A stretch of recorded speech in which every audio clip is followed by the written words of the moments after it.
Right. Nice. Yeah. Awesome. How much?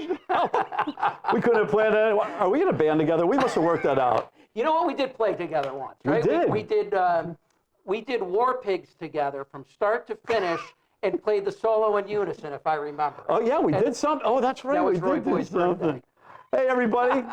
Jimi Bell here. Welcome to another episode of Beyond the Strings. I'm here with my dear friend, right here at RHCTV Studios. Otherwise, there is a sign up there that says Jimi Bell Studios, but they got it covered. And I couldn't be happier. I got a really dear friend of mine, Scott White. Scott? Hey. Great. Why'd you put that pick in your mouth? Had to get rid of it quick.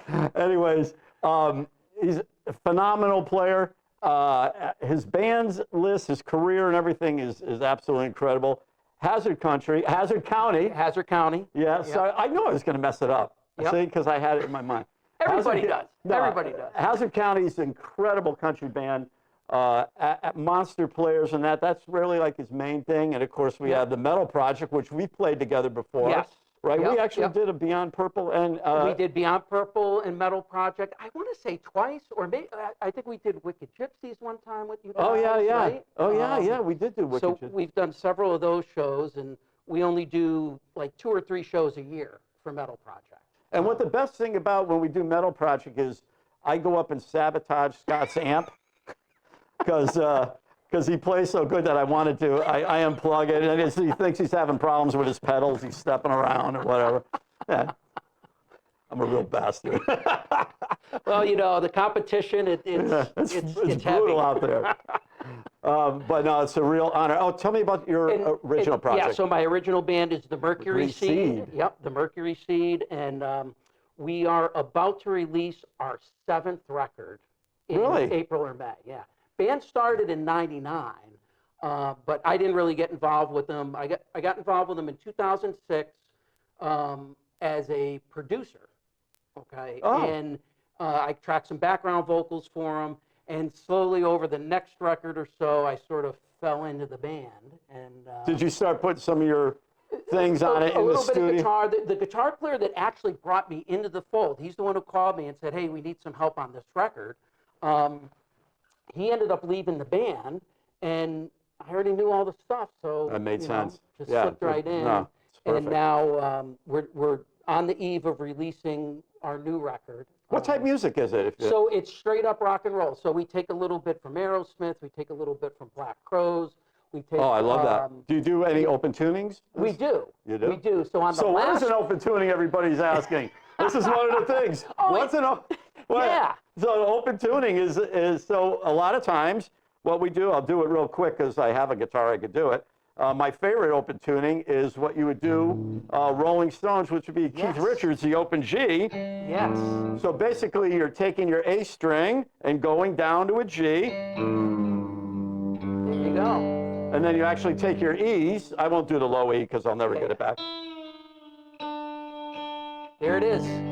So with that, that's how you get, if you're going to play Rolling Stones songs, you have to do it like... Yeah. Right? That's it.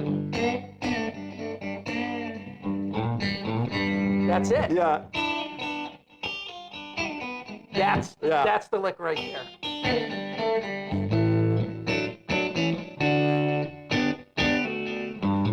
Yeah, and there's nothing that sounds like those inversions of that chord with the open tuning. when you do regular tuning on Rolling Stone songs like that, it doesn't sound like. I'm going to show you this one. This is my favorite because this one, you know, Brown Sugar going. Yes. Okay, so you're doing this, but then when he goes to here, he goes into this minor version, and you could only. Yes.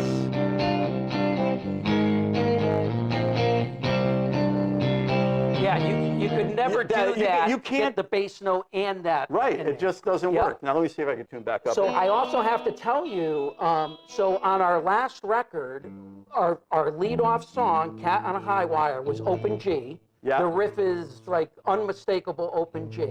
Second track on the record is called X's for O's. It's in open E. Oh, that's... Okay. And your boy Mark Zito played keyboards. Oh, did he? Oh, yeah, rest in peace. Yep. Yeah. Oh, that's awesome. Yeah. So I got a record for you. I'll give it to you later. You can give it a listen. Oh, wonderful. So he put some amazing stuff on it. It just it's one of those things where I'll have to let his sister know. She might not even know that. maybe not. I was having a hard time just sort of layering the guitars. Like I had a big canvas to put stuff on, and you get to that point, and you're like, I don't know what I should put on it. And I talked to Mark. I said, dude, you want to put some keyboards on it? And he came up with a part totally unexpected that lifted it up tremendously. I love keyboard. I mean, listen, if I was a good piano player or anything, I wouldn't even be playing guitar. I would, if I could play, Jerry Lee Lewis stuff, I would be doing that all day long. And I would play every song in the key of C like he does, and just, Right. Well, you'd have work forever, right? Yeah. Because I remember growing up, guitar players, we used to say, guitar players are a dime a dozen. Everybody wanted to be a guitar player. But if you needed a keyboard player, I mean, you could not find him. You would beg somebody, well, he has a keyboard, so let him join the band. Yeah. It's crazy. Seeing you brought that up, what are your opinion, like, back in the 80s and stuff, as far as the, when I came back around the scene from when the band I was up in Montreal and stuff, and I came back here, I was doing the whole shred thing, and that there wasn't many people that were doing that back then, and so it, I was able to build some kind of a thing, respect the name or something from doing that, he does this, but I look on the internet now and I see all these young players, like really young players that are absolutely destroying me, and it's like, and I just watched this video, I just couldn't believe it, there was a room full of these young Japanese kids, like over, and they were all in sync playing this shredding piece, like all of them at the end. You could tell each of them was not making a mistake. It was like boom, boom, boom. Absolutely incredible. Well, when I was coming of age playing, like the guitar heroes were, for me, were Ace, right? Eddie. Right. And Randy Rhoads, right? And they were sort of, really, Eddie and Randy were sort of the pre-shred, right? They were fast and they had chops, but it wasn't until Yngwie came along, right? There's before Eddie and after Eddie. There's before Yngwie and after Yngwie, right? And then how do you get more than that? It comes into nuance, in my view, right? You got to do something that is different. It's got to be musical. If you've got the fire behind you, the chops, right? You can go anywhere. Yeah. But then it's time to differentiate and take the melodic, aspects of it. The tweaking of the tone, whether it be with the pick or the attack, right? Yeah. Well, we were talking about that before the show started. Like different. I liked what you said was, you could play something through different amps and everything, but it's really the pick that will make a difference, like the thickness of the pick. Like, so like when you had showed me this, and I said, you don't play with this real thin pick like this. And you go, no, it's just for certain things, Right. Right. So I find like a thin pick when I'm tracking acoustic guitar, especially with a capo. Yeah. Right. And I love, like, my production technique for tracking guitars is my acoustic, I'm always putting a capo on it. Because I don't want to play the same thing my electric is, right? So it gets high-tuned, capo, and a thin pick that creates a percussive effect. Yeah. Right? And you can hear that. And if you're doing it live, even through a Marshall stack, you're going to hear that change in attack. Yeah, it does make a huge difference. I mean, so what do you, as far as, let's talk about your gear. Yeah. Yeah, let's talk. I love gear. I love gear. My God, I love gear. All right, so obviously you use different guitars for different projects. Yes. So let's before we go into Hazard County, let's talk about the metal project. Because you had, if I remember, were you using a Les Paul for that? I bring a Les Paul to that. That Les Paul is a borrowed Les Paul. It's a Les Paul custom. Black Beauty style. Yeah, yeah. Yep, I do that, and I usually use a PRS, Custom okay. 24 PRS, which is a super solid guitar. Stays in tune, has a bar, locking tuners, great humbuckers, good solid middle. I could use it all night, stay in tune, and have a good sound. I don't have luck with any tuning stuff unless it has some kind of a Floyd lock. I'm honest, you know, I have a Strat with, you know, locking tuners, Right, the right. whole, and I hit the bar one and everything's out of tune. It's like nothing. Right, you're chasing which string is it? Yeah, Is it the B or the I'm G? trying. It's no, they're just, all of them go so far out. It's just, I don't know what the problem is, but I think it's the players what the problem. But anyways, Yeah, so I'll use like the Paul Reed Smith is the mainstay. The Gibson will show up for a couple of things, and I might bring a Strat with hot rails. Right? oh yeah, Because I can't use single coils in the band. It's just too much gain, you know, not defined enough. And so, and then I use a pair of Marshall JTM 45s. okay. And you know, an overdrive pedal and a delay and reverb. Yeah. So do you put the delay into the effects loop? No effects. It's old school JTM, so they just go in the front. So I set the JTMs just before breakup. Okay, so you they're can get warmed. They're you can get away with that. Yes. Yeah. When I use my my JCM 2000s, I'm using some of the front gain, not all of it. Just for a good Angus Young type crunch.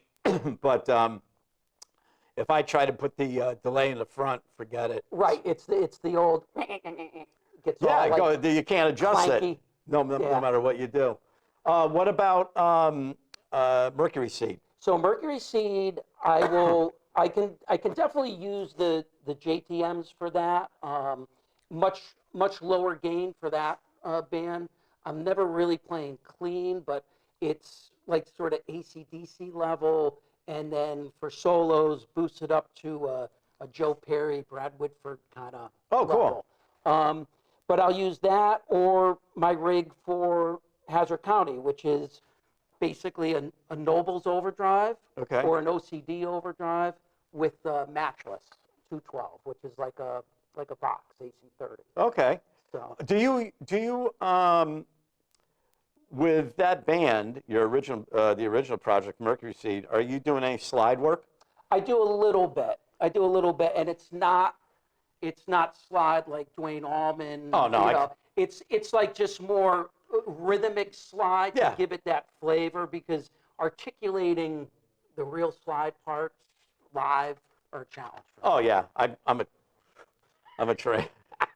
I do it in slow. Slide it in, right? Or, slow and easy. Slow and easy, yeah. Yeah, I'm using the slide, and I try to do the first part of solo a little bit.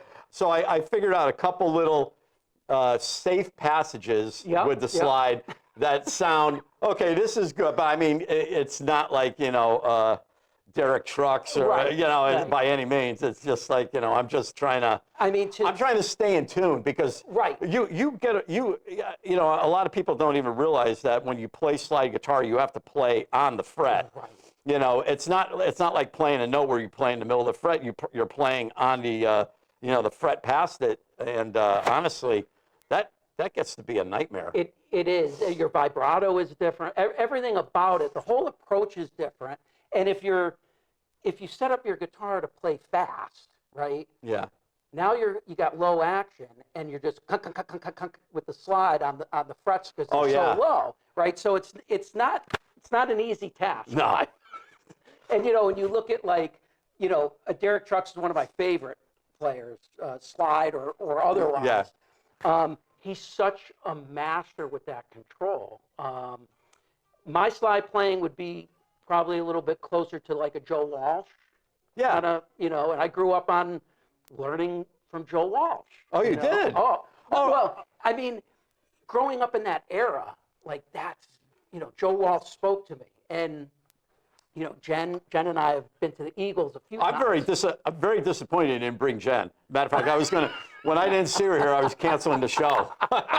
You could tell her. Well, she's probably gonna watch. She's a lot of fun. She's a great girl. Yeah, and she sang. And she sings. She sings. So she actually has sang with Hazard County. Yep. She sings with us. And didn't I heard something that she sang that she recorded. She did some recording or something that she sang, and it was great. Yes. So she and I, during COVID, we did a couple of things. We did something with Sue from Hazard County. We did Girl Crush, which is sort of like a duet thing that she sang on.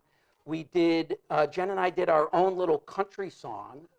Not an original, but like. I think that's what I heard. Yeah, it was you and her. She layered harmonies. Yes. Fivefold, right? Yeah. So in college, she was in an a cappella group. So she is a schooled singer. She understands harmony. She helps me out when I'm writing at home, like coming up with harmony parts for my original stuff. She helps me. She guides me and says, you should try this or whatever. And then I was lucky enough to get her to sing on our upcoming release. She sang on 2 songs, mostly background vocals. Oh, great. Yeah. Oh, I'd like to hear that, because honestly, that's the music that I really love, is, Black Rose and that type of, I could listen to that stuff. I'm not a metal guy by any means. I hate to say that, because it's just, I'm a huge AC/DC fan. Yep. I mean, don't get me, I love Sabbath, and Deep Purple and all that. But, like when we do Beyond Purple, like my favorite stuff to play is actually the Whitesnake, and I'm such a huge Richie Blackmore fan. Yeah. But we do a lot of the commercial stuff of that band, not the real deep stuff. But the Whitesnake stuff, I love doing the John Sykes thing. Yes. For as far as shredding stuff goes. But I'm just a rock guy. When I listen to some of that, the other metal, it's just. Well, I have a hard time. Like, I grew up on hard rock, right? And so I would call Deep Purple, Whitesnake is really hard rock. Right. Metal these days is almost a genre that I didn't grow up with, right? Right. And I'm not knocking it in any way, because it's huge and it's super accomplished, but I don't relate to it. I grew up on the hard rock. What was when the 90s era came, I lost so much track. Like, I love the 80s, because the 80s, first off, I love the music, but what I loved about the 80s was that whatever singer was singing, you knew who it was. Like, Yes. you knew who the band was. Right. And a lot of times the songs, when the 90s hit and the songs became very angry and aggressive, it was very hard to tell one band from another. Yeah, for the real heavy bands, I would agree with. I mean, I could pick, Chris Cornell. I mean, he's a voice that his voice. Yeah, I'm talking about talking about the real, like the that singing. I can't, Yeah, it gets hard to differentiate it, and maybe it's because we're getting older. I know I'm getting older. And it gets hard to relate to new stuff, and one of the things that I wish I had more capacity for is to discover new music that I can relate with, Yeah. But it's hard, because when you've got so much history of amazing music that you're familiar with, that's what I fall back to. So what was, I did want to ask you your influences, and you didn't mention Joe Walsh. Who were some of your other early influences? Well, so Ace Frehley is why I wanted to start playing guitar. And his solos spoke to me. Like, to me, they were very lyrical, right? Not complicated, right, but lyrical, and I could remember them. But, so it would be Ace, Neil Giraldo from Pat Benatar. Oh, yeah. I mean, I love him. Well, monster player. I saw him when he was with Rick Derringer. Derringer. Yeah. Yeah, I got to see him at the Shabu in Willimantic. Yeah, and he was a youngster then. Yeah, real young. Yeah. Yeah, and he was great. Yeah, I always liked Neil. He's got a really cool style of playing. Yep, absolutely. So he influenced me.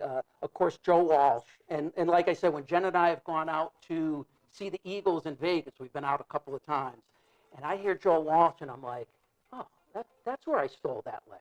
That's where I got that. It brings me back. So Did you listen to him in James Gang at all? Did you go back? No. I discovered him on Hotel California. Oh, you did? Yeah. So, because he did some great playing in James Gang. yes. Like really, really cool. So you could see how he evolved, especially Absolutely. if you listen to that. Absolutely. That's really cool. You know what's funny about you and I?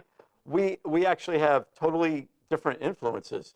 Like the guys that you mentioned, I have all the respect in the world for, but as far as players go, they weren't the players I listened to. You were a big Beck guy, Jeff Beck? No, I was Johnny Winter. Johnny Winter was my guy. Yeah, Wow.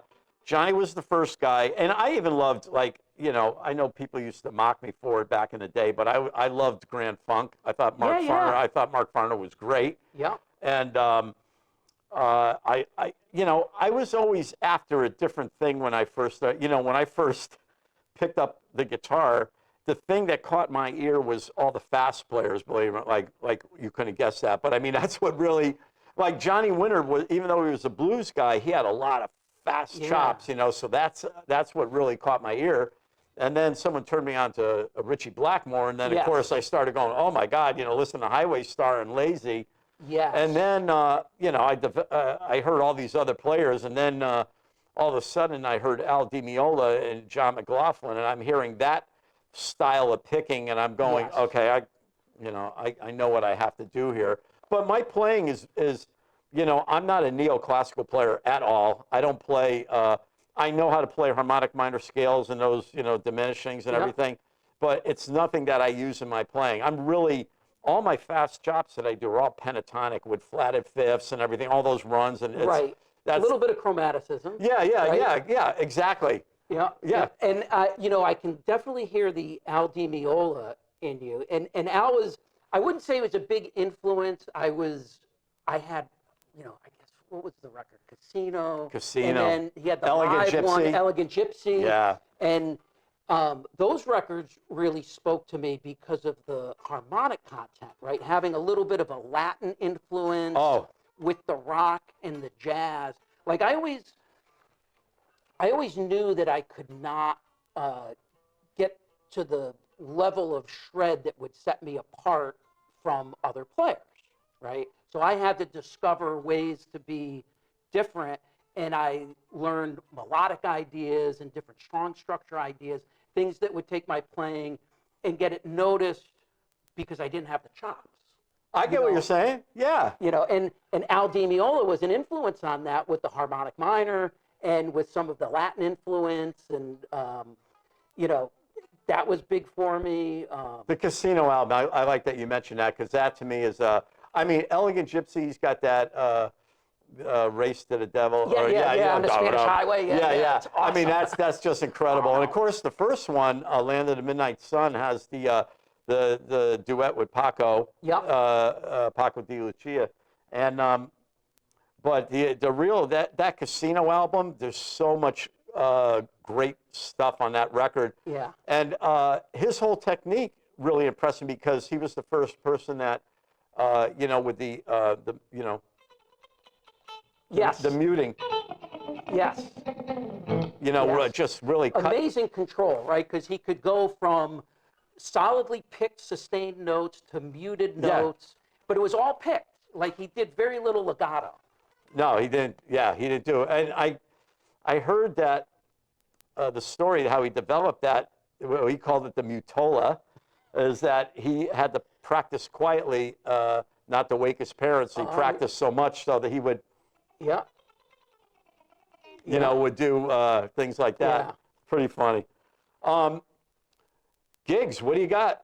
Yeah, so Hazard County is playing Daryl's house on... Great venue. Yeah. You've played there before? No, it's going to be our first time. Oh, it's great. So that is next Wednesday. The sound man is just simply incredible there. Pete. You will be thrilled with your sound. Yeah, Pete used to run the studio for Daryl. Daryl had a recording studio over in Paul. Oh, right. And Pete ran that for him. Yeah. And so we're excited for that. That's next Wednesday. Then we're up at the Button Ball Barn on the 21st, and back to Park City Music Hall in Black Rock on April 24th. So we have a fairly light schedule. Do you have any of these projects you're involved with? Probably mostly Mercury Seed. Have you done any videos? We did. So we've got a video for a song called Drug I Need from the last record that we're really proud of. We did that down in New York, and it's great. It's gotten a lot of views on YouTube, but it's literally our only thing on YouTube. You know, That's we only all right. have one video, so we're trying to get some more content on that. No, that's, you know, anything you can put out. The videos is the thing to do. You know, it's pretty good. Yeah. You know, And then Hasco, we have our own YouTube channel. I've been mixing down our last show from Park City, and setting that to video that we had. We had like a 3-camera shoot for that, and those videos came out really good. So we're getting those out there. That's fantastic. Yeah. Yeah, man. Yeah. You know, I had such a blast when we played together. We did. It was a lot of fun. No, it was. I mean, Roy's really out of was. control. The things that he says on stage, I just don't even. I know, he's just out of control. And it's just, you know, he gets away with it because he's Roy Oliver. Well, so I've known him since I was 16. Oh, you have? Yeah, he's always been like that. He's always been, you know, a decade of maturity behind. I mean, the things he just, you know, he would say to his mom while he was on the stage, I'm going like, nobody talks to their mother like this. I mean, it's just like, what is he? Yeah. You know, it's just, and it's comical, but he gets away with it. So, Yeah, you know. it is funny. Well, you know, so when you and I did the first show we did together, I think you were Wicked Gypsies and I was Metal Project, and you and I had met before and chatted on friendly terms, but didn't really know each other that well. And we had done the show, and I'll never forget, the next morning I wake up and I get a Facebook message from you. And you said, Scotty, what a great show you played. And you gave me all these compliments, like out of the blue. I remember. And I love that. I love what you played. Floored. I was like, wow. Now, I've got the Joint Forces record. I do. I got the LP, you know, from what, 85? 85? 86, yeah, something like that. You know, so I've been following you, you know, since, you know, forever. And to get that message, and it's one of those things that, you know, you're like an ambassador to guitar players and musicians, really, in Connecticut, with your support of people. You're always engaging with people and giving them support and compliments and guidance, and you're open with your education. Like, you know, you talk about different things, you put up these videos, you playing like these crazy hoedown things, and, you know, talking about things that you're sharing with people. And it's really important because people, you know, they learn from those who have cut their path. You know? I always, you know, I appreciate that very much. That's very kind of you. You know, it's one thing that I've always prided myself on is that I always make time for everybody. And then if I ever don't, and, you know, someone said, geez, I wanted to talk to you, I feel terrible because I missed that one person, you know. But I always try to I'm always shaking hands every time someone, you know, at the end. It's weird, you know, it always happens basically at the end of the night when I'm, you know, if I have to pack up my own stuff and I'm trying to get out, people are wanting pics. Hey, can you sign this? Can we do a picture? It's like, so I'm still very kind. Yeah, give me 1 second, you know, trying to. Yeah, it's tough. No, and it's good though. I mean, it's fun. And, you know, I've had a lot of guitar players, you know, appreciate whatever, you know, help I've given them and stuff. It's just, it's fun to give back, you know. Yeah. Listen, I've been, you know, I'm 68. I've been doing this for, you know, quite a while. And as a matter of fact, this is my first show back doing anything since my hand operation. Yep. So, you know, it's like I had trigger finger. I had to get operated on. Where's the camera? Look at that. So, yeah, I had to have you know, I've had it since for the last 4 years. You know, sometimes I wake up and couldn't open this, and then finally after I move it for a little bit, and, you know, just give it a couple snaps, I'd be fine. And as long as I kept playing all day, things would be good. But then I knew I'd have to make an appointment with my orthopedic surgeon and to get a shot of cortisone. Yeah. And then I'd go off and do autograph shows for a good, 4 months or whatever, Yeah. without anything. So it would usually last 4 to 6 months, a good shot, Yeah. But it was one of those things I started to feel that I needed to get it operated on and stuff. And so far it seems pretty good. I got a little bit of pain still. I could feel, what feels weird is balling a fist. I could feel a bunch of, you could feel something's heavy in there or something. But, that'll all go away hopefully. And as my mother said, getting old ain't for the faint of heart. no, it isn't. It's a tough business. Yeah. Well, I'm older than you. A little bit. Yeah. So it's like, but hell, look at man, we're still out there playing, doing what we love. Yeah, absolutely, absolutely. And we got great women with us. We do. Yeah. We do. Amazing women, and and they support. I know Mandy supports you. Yeah, incredibly. 1,000%. I don't know where I'd be without her. Jen does the same for me, and hopefully we do the same for them. Yeah. I think she gets a kick out of me. I don't know, Mandy. I think she looks at me and shakes her head. Oh, what am I doing here? No, it's great. But I will say this too.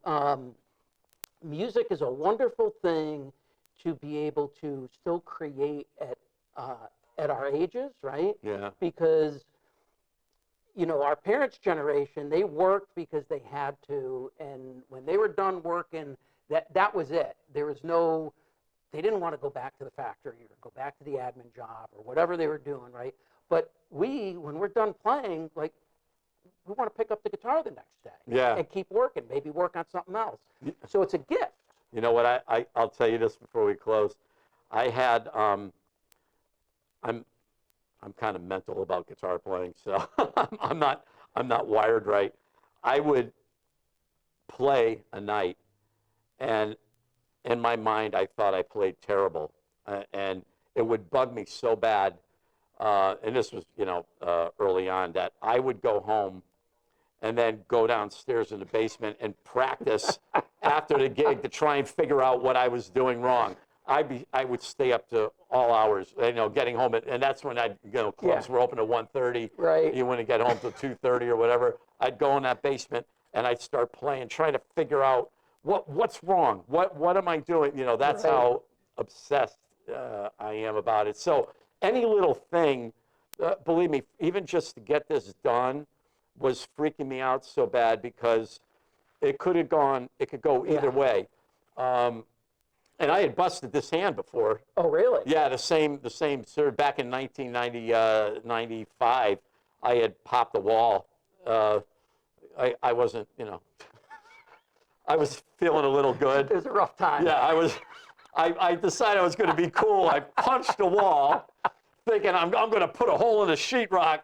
And what I did was I hit the stud instead of the sheet. So I popped this knuckle back, and I go, I finally, go to bed, and I wake up not remembering exactly, and I wake up, I'm going, oh, my hand, so I had to go, and of course I did break the thing. I had to go to the same surgeon I've had since '95.